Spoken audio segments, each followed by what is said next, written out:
Армысыздар. Бүгінгі қонағымыз Анадолудан Астанаға арнайы келген, Түркия ғана емес, Қазақстан ғана емес, түркі әлеміне белгілі тарихшы Әбдіуахап Қара, профессор, шоқайтанушы ғалым ағамыз қазір Түркияның Мимар Синан көркем университетінде шәкірт тәрбиелейді. Қош келдіңіз аға. Қазақстан мен Түркияның терең байланысы тәуелсіздік алмай тұрып басталды. 1991 жылы наурыз айында Түркияның сол кездегі 8-ші президенті Тұрғұт Өзал Қазақстанға алғаш болып сапар жасады. Сол кездегі Қазақ кеңестік социалистік республикасымен арада достық және ынтымақтастық туралы шартқа қол қойылған екен. 1991 жылы, дәл сол жылы наурыз айында Орта Азия елдерінің президенттерін шақырған, бірақ ең алғаш болып қыркүйек айында қазақ президенті Нұрсұлтан Назарбаев Түркияға сапар жасаған екен. Сол кездері аңызға бергісіз әдемі әңгімелер елдің аузында жүрді. Сіз енді Тұрғұт Өзал және Түркі әлемі деген кітаптың авторы ретінде, сол кездегі оқиғалардың куәгері ретінде осы сәттерге бір шегініс жасап, әңгімені осыдан бастасақ. Иә, Тұрғұт Өзал расында да өте ақылды, көреген, білімді президент болды. Тұрғұт Өзал Орта Азиямен байланыстарды бастамас бұрын Мәскеумен байланыстарды жақсартып алды. Мәскеумен байланыстар жақсарғаннан кейін, сол Тұрғұт Өзал алғашқы сапарларын Орта Азияға бастады. Оның өзінде де бірінші ел болып Қазақстанды таңдады. Осында келді Тұрғұт Өзал. Қазақстан өте күшті қарсы алды президенті Тұрғұт Өзалды. Ол кісі шақта жұма намазын оқыды. Халық мешітке сыймай кетті. Сонда бір сұрақ сұралады енді. Түркияда қанша қазақ бар деді Тұрғұт Өзалға. Сонда Тұрғұт Өзал айтқан ғой. Түркияда менімен қосқанда 65 миллион қазақ бар деді. Бірақ Түркияда қазақ бар жоқ кезде 20 мың. Бұл сөзді о неге айтты? О бұнымен осыны меңзеді. Біз түркі халықтары бәріміз туыспыз. Айырмашылығымыз жоқ. Қазақ, түрік, қырғыз, өзбек, татар, кім болса, бәріміз бір атаның балаларымыз деген сияқты бір сөз еді. Бұл өте орынды сөз. Соныменен сол жерде ол кісі бүкіл сол Орта Азиялық республика басшыларын Түркияға сапарға шақырды. Бірақ бұл сапарға бару ол кезде оңай емес еді. Өйткені елдер тәуелсіз емес. Бұл үшін Мәскеуден қабағына қарау керек. Басқа жағдайлар бар. Соныменен осыған батылы жетіп, бірінші қадамды басқан елбасы Нұрсұлтан Назарбаев болды. Ол кісі сол 91 жылдың қыркүйек айында Түркияға сапарын бастады. Енді бұны естігенде Түркия қазақтарының қуанышына шек болмады. Қуанып кетті енді. Өйткені деді, біздің деді патшамыз Түркияға келе жатыр деді.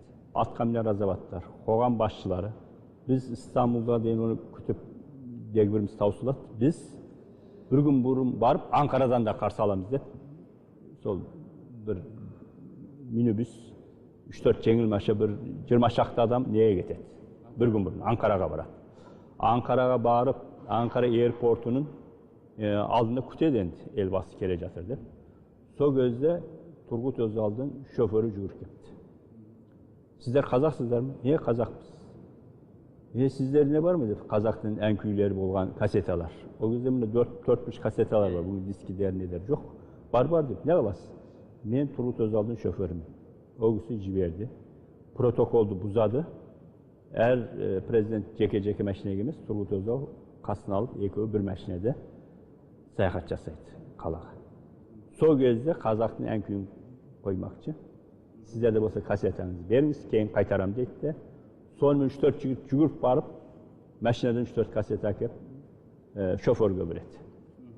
Оның шофер кетеді. Оның Тұрғұт Өзал тапсырма берді. Деп осы Түркияның қазақтары аэропортта жүр екен. Оларды кеудеден қақпаңдар. Олар да міне Қазақстандан келген делегацияның ресми мүше ретінде есептендір.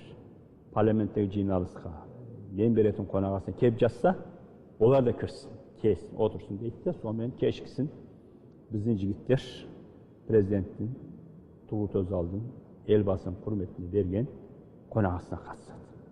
Барғаннан кейін шофер қайта жүріп кеп кассеталарды иелеріне береді. Сонда жігіттер сұрапты. Не болды?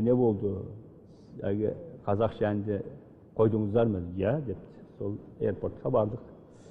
Екі президент жайғасты.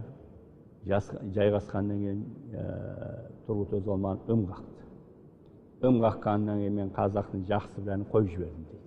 Сонда мәшинші әсем қазақтың әні шалқып кеткенде дейді, сіздердің президенттеріңіз әзіл қой екен дейді. Сол бір селк еткендей боп, «Ой, не болды? Мен Анкараға келдім бе десем, әлі Алматыда жүрмін бе?» депті. Сонда біздің Өзал президентіміз де былай айтты дейді. Сонда Өзал да сол сәтті күтіп отырған болу керек. Екі елдің бауырластығын былай деп білгізіпті. Құрметті президент, siz rast Ankara'da жүрсіз, бірақ Ankara'da sizin otanınız, Türkiye'de sizin eliniz depti. Сонымен бір әнменен Turgut Özal екі елден бауырластығын тамаша жеткізіпті. Сонымен İstanbul'da енді лық толған аэропорт, сонымен әлгі президент ұшақтан сыртқа шыққаннан кейін елден қаптап құшақтасып жатыр. Сонда президенттің қасындағы оққағарлар жайында қалды. Енді көпшілік оққағарлар істей алмады.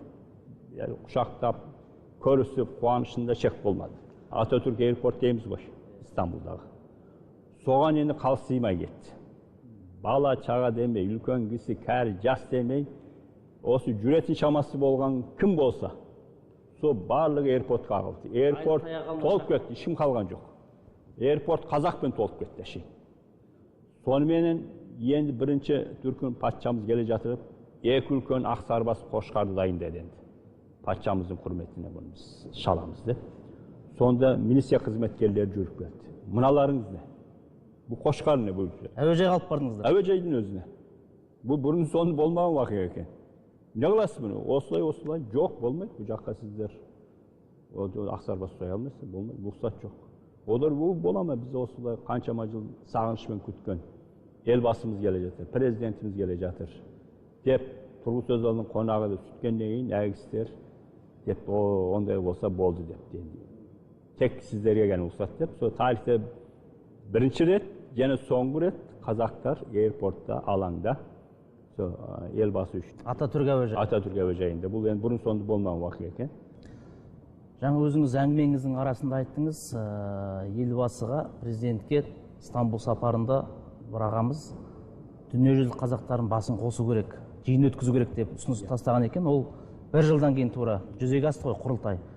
1992 жылдан бері өтіп келе жатқан құрылтайдың барлығына өзіңіз қатысып келе жатсыз. Құдайға шүкір. Енді осы құрылтай тақырыбына тоқтасақ, бұл не берді бізге? Енді бүгінге дейін сол қателеспесем 5 құрылтай өтті. Соның ішінде бірінші құрылтайға жетері жоқ. Енді әр нәрсенің тұңғышы қызық болады ғой. Мен соған қатыстым. Енді о кезде 92-92-де Türkiye'den 104 адам келдік. Осы құрылтайға арнайы отырып келдік. Енді сонда мына Алматыда, оның Жезқазғанға бардық құрылтай аясында, Түркістанға бардық. Қай жерге бармайық, осы елмен ел қауышып, сағыныш деген әр жерде сезіліп тұр. Баладан, чағадан демей, құшақтасып жатырмыз, жыласып жатырмыз, бет көрісіп жатырмыз. Тіпті біз Алматы аэропортына кеп түскен уақытта бір ақсақалымыз жерге жығылып жерді сүйіп жатты. Құдайға шүкір. Кейбір шүкір намазы аэропорттың ішінен баспадан түсе сап ұшақтан сол шүкір намазын қылып сәждеге бас ұрып жатты. Құдайға шүкіршілік, Құдайға шүкір. Бүгін де көретін күн бар екен қойды. Өйткені мына адамға ең қиын нәрсе отансыз болу. Сіз қаншама байлықта шалқып жүріңіз. Егер туған жеріңіз жоқ болса, туған отаныңыз болса, сіздің бақытыңыз болмайды. Bir de әйтеуір кем болып тұрады екен. Мен Германияда өмір сүрдім. Әлемнің ең шалққан, бай, ең өркениетті елдерінің бірі, бірақ барлығы неміс. Сіздің түріңіз бөлек, тіліңіз бөлек, әр нәрсе бөлек. Өз жердің адам екеніңіз өзіңіз сезесіз. Басқасы да сезіп отырады. Сонымен өзіңізде бір кемістік бар, бір жетпей жатады. Енді сондықтан елдің қадірін, туған жердің қадірін, оны жоғалтқан адам жақсы біледі. Үлкен не болды? Жиналыс болды, құрылтай жиналысы. Онда халифа Алтай ақсақалымыз сол неде трибунада отырды. Елбасы бар, Олжас Сүлейманов бар. Сол шет елден беделді азаматтар барлығы сол мінбеден сөйледі. Bu neni көрсетеді? Бұл бұны көрсетеді. Қазақстан дүние жүзі қазақтарының қамқоршысы деген мағынамызда. Бұл некен саяқ. Біз үшін көрші туысқан елдер бар. Қайсы сондай құрылтай ötküzüp жатты. Мен естімедім. Dünya yüzü Özbekler kurultayı degенде естімедім. Dünya yüzü Türkmenlerden kurultaydı естімедік. Жоқ ондай. Бұл енді бір-екі елде бар. Соның бірі Қазақстан. Biz сондықтан елбасына алғысымыз шексіз. 92 бүгін міне осыған 24 жыл болыпты. Президенті Нұрсұлтан Назарбаевты жалпы Түрік кеңесіне мүше мемлекеттер болсын, түркі әлемі болсын, түркі әлемінің ақсақалы лидер ретінде мойындайды. Өйткені тікелей президенттің бастамасымен түркі әлемінің көптеген интеграциялық құрылымдары дүниеге келді. Сіз де түркі әлемін зерттеп жүрген түркі әлеміне белгілі ғалымдардың бірі ретінде Нұрсұлтан Назарбаевтың саясаткерлік қырын түркі әлеміне қатысты қалай бағалайсыз? Елбасының түркі дүниесіне осы ынтымақтастығы жолындағы алғашқы қадамды ол тәуелсіздіктен бұрын басқан. Сол қыркүйек айы 91-де елбасының Түркияға келуі менше осы түркі дүние ынтымақтастығының бастамасы болып есептелуге тиіс. Содан бастап үлкен шаралар атқарылды. 1992-де түркі дүниесінің басшылары алғаш рет Анкарада бас қосты. Сол кезде Қазақстанның Анкарадағы елшілігі ашылды. Сондай бастамалар болды. Содан кейін жыл сайын түркі дүниесі басшыларының жоғары дәрежелі кездесуі, саммиттер өте бастады. Бірақ кейін арада үзілістер болды. Елбасы Нұрсұлтан Назарбаев үлкен бір бастаманы 2009 жылы Нахчывандағы жоғары дәрежелі кездесуде ұсынды. Ол не? Ол түркі дүниесінің кеңесін құру. Өйткені ондай бір кеңес болмайынша, бұлар бір болып, бір болмай, сонымен олда қабылданған шешімдер бар. O шешімдердің қайсысы орындалды, қайсысы орындалмады, оны қадағалап отыратын бір орында болу керек. Бұларды ойлаған елбасы 2009-да бір бетбұрыстық бір шешімменен осы қабылданды.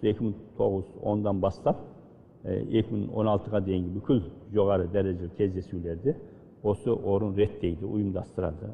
Онда алған шараларды, қабылданған шешімдерді бақылайды. Бұл Түркияда үлкен мән берілді бұған. Сондықтан бұған сол ұсыныс айтылды. Сол Нахчывандағы осы келісім қабылданған күні түркі дүниесінің ынтымақтастық мерекесі деп аталып жүр. Мемлекет басшысы тек түркі әлемі ғана емес, әлемдік деңгейдегі саясаткер екенін жақында тағы да бір дәлелдеді.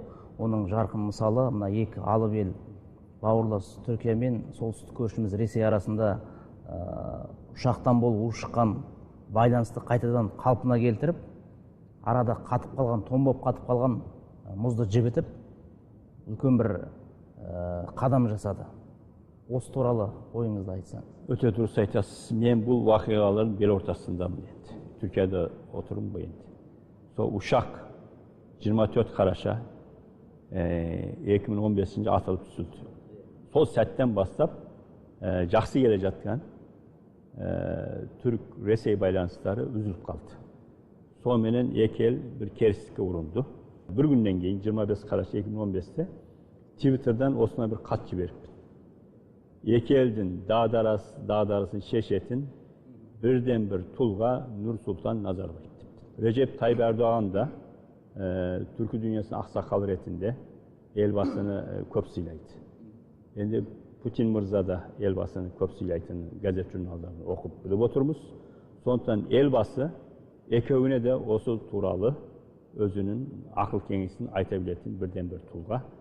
Соныменен арадан бір 6-7 ай өткеннен кейін екі елдің байланыстары жақсарды. Бұл туралы хат жазылды.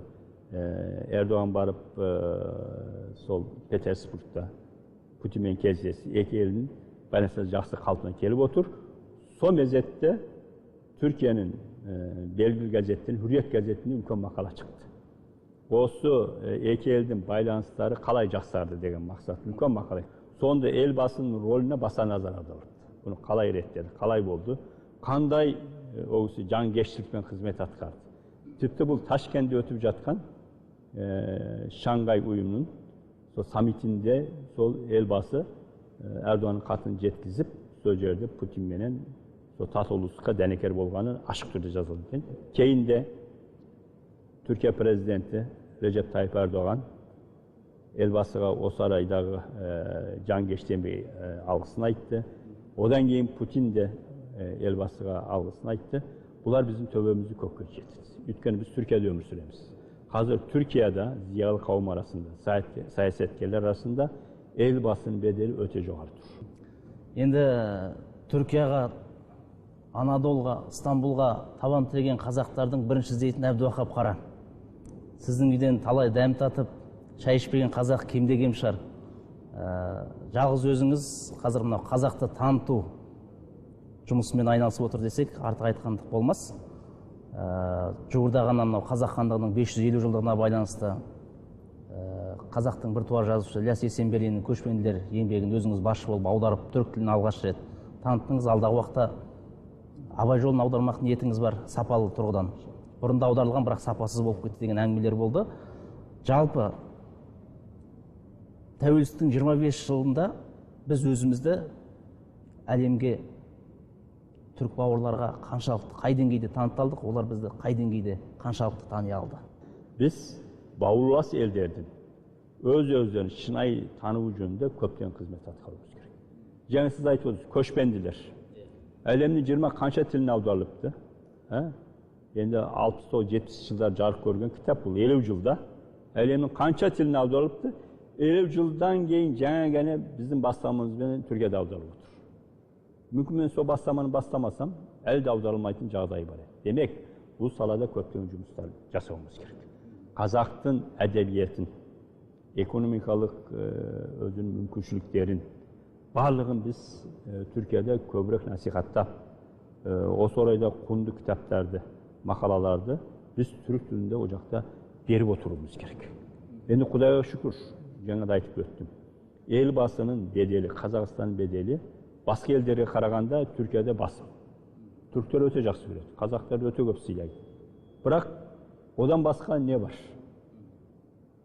Оның артын біз мәліметтермен де толтыруымыз керек. Сондықтан біз міне мәдени жақтан байланысты күшейтуіміз керек. Жазушылармен, ақындарменен, олардың еңбектеріменен бүгінгі таңда 21 ғасырда Қазақстанда қандай ақындар шығып жатыр, қандай мықты романдар шығып жатыр. Соларды біз Түркияға таныстыруымыз керек. Биыл егемендігімізге ширек ғасыр болды. Сіз жалпы мынау сырт көз ретінде, сырт көз дегеннен гөрі мынау бауырлас елдегі қазақ еліне тілекші Алаштың бір ұлы ретінде қарап отырасыз. Біздің жеткен жетістігімізді, қай белеске шықтық, қандай асуларды бағындырдық. Осы ретте көз қарасыңызды білсек. Енді әрине Қазақстан көп асуларды бағынды. Бұл адам айтқысы. Бұл енді сенуге де болмайтындай. Күшті. Мен сізге бір сөзбен айтайын. 91 жылы Қазақстан тәуелсіз ел болып жатқан уақытта мен Азаттық радиосында отырдым. Сол кезде әлемдегі бүкіл ақпарат хабарлары, материалдары қолымыздан өтті. Үлкен орталық бар еді. Орта Азия туралы кім не жазды? Америкада кім не жазды? Өзбекстанда туралы кім не жазды? Германияда кім не жазды? Францияда қай саясаткер немесе ойшыл маман не жазды? Біз соны оқитынбыз. Сонда көбінесе мынау айтылатын. Қазақстанның тәуелсіздігі ұзаққа бармайды. Неге? Онда ашылықта қалып отыр. Анау мынау деп Өзбекстанды көбірек алға шығаратын. Өйткені Совет уақытында қалғалық аэропорт салынған, әлемге ашық деген сияқты. Сонда бұл жаққа пессимистік көзқараспен қарайтын. Енді 25 жылда қарағанда, сол 91-де көзқараспен бүгін салыстырсаңыз еш-біріне ұқсамайды. Жоққа шығарды дейсіз ғой. Жоққа шығарған былай тұрсын, оның да асып түсіп, Қазақстан тәуелсіздігін нығайтудың үстінде әлемдегі беделді елдің біріне айналып отыр. Биыл тәуелсіздігіміздің 25 жылдық мерейтойы. Енді бір ауыз тілегіңізді естісек. Менің енді Қазақстан үшін ең басты, ең бірінші тілегім мәңгі ел болу. Бүкіл қазақтың арманы меніңше осы болу керек. Бұл атамекенде қазақтың да арманы болу керек. Шетелде қазақтың да арманы болу керек. Біздің бір ғана арманымыз, бір ғана мақсатымыз бар. Ол бәріміз күш жұмылдырып, тек бір нәрсе үшін қызмет істеуіміз керек. Ол Қазақстанды мәңгі елге айналдыру. Құрметті Әбдіуақап аға, алтын уақытыңызды бөліп, тереңде тағылымды сұхбат бергеніңіз үшін көптен көп рахмет. Мен де көп рахмет айтам, халқым мен мені осылайша табыстырдыңыз. Қадірменді көрермендер, естеріңізге сала кетейік, бүгінгі біздің қонағымыз белгілі ғалым, тарихшы Әбдіуахап Қара болатын. Сау болыңыздар.